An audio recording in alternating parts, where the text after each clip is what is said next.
Dëstroy, my MVVs, welcome. So they said Dr. Sapphire had to run to Lagos to meet with the jeweler.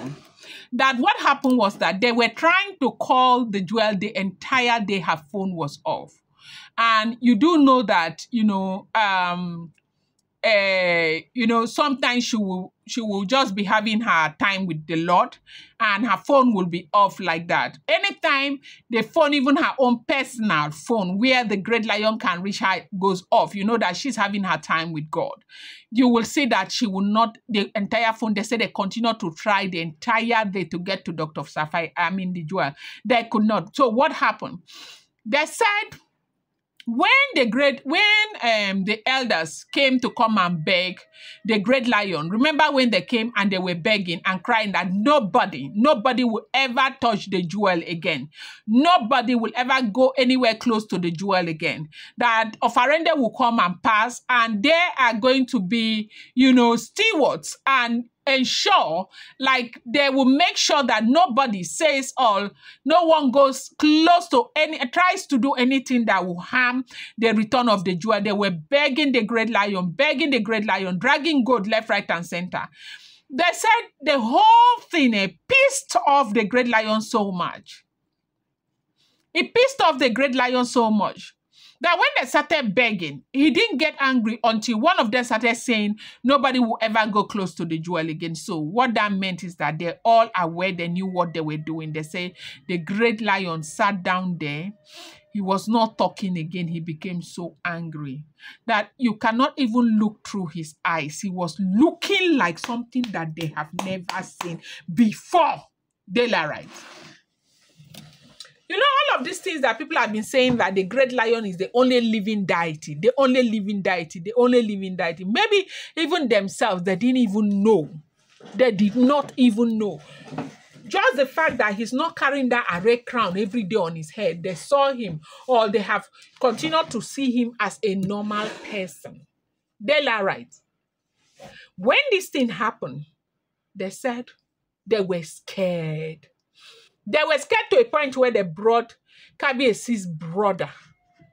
And the brother could not look Kabiesi in the face. It was almost as if he became possessed with anger. It was almost as if he became possessed with something else. The moment, in fact, Dr. Sapphire could not even, Dr. Sapphire could not even do anything. Even at day 2, they say at day 2 couldn't do anything. Adetutu was telling them to leave the great lion alone, that he was very mad. They should just go, and they should just go.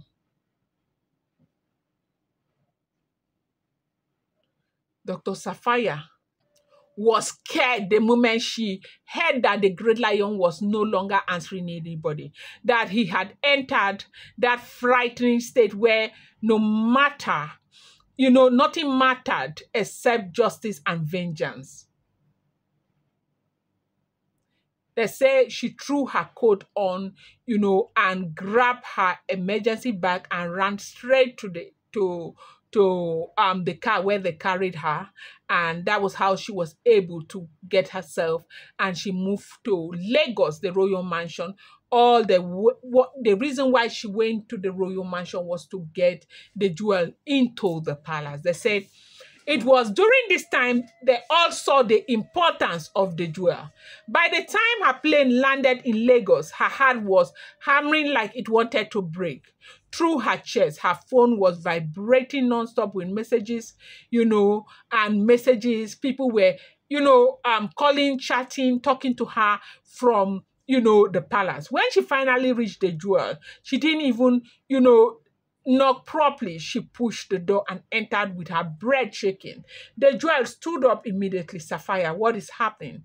She said he locked himself inside the inner chamber. They said he wouldn't even allow, in fact, that the great lion was not talking, was not doing anything, that he has turned to that thing that they have always known.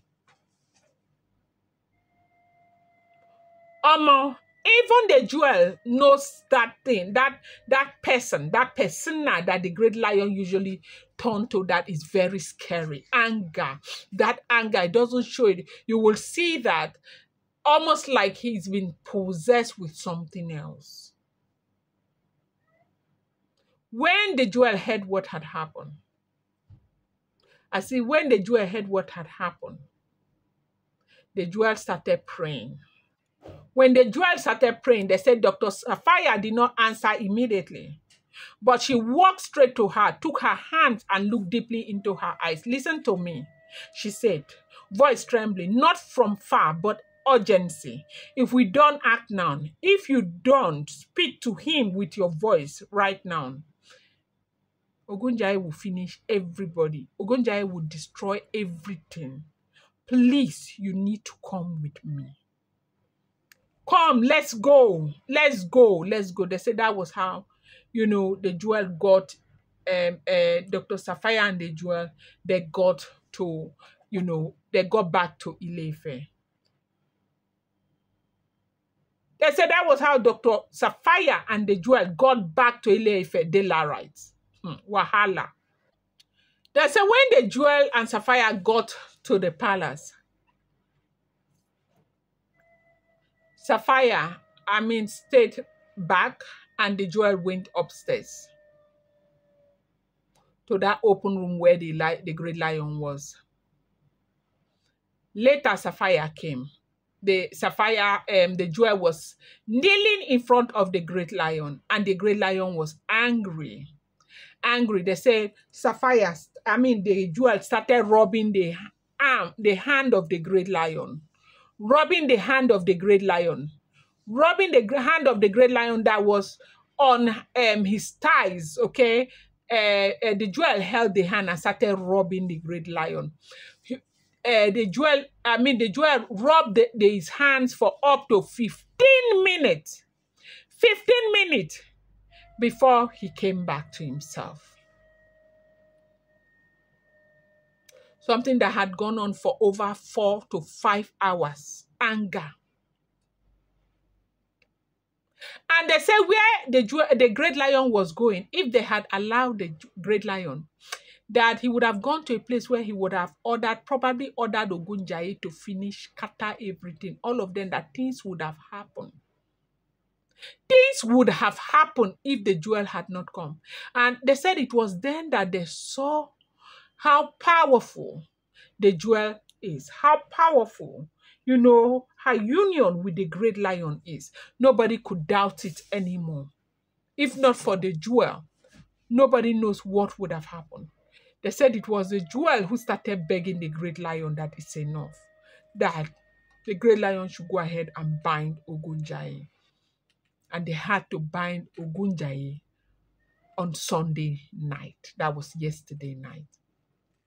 I'm going to bring you more updates. Do not forget that these are all alleged, rumored, unverified information making the rounds on social media. Should not be seen as fact.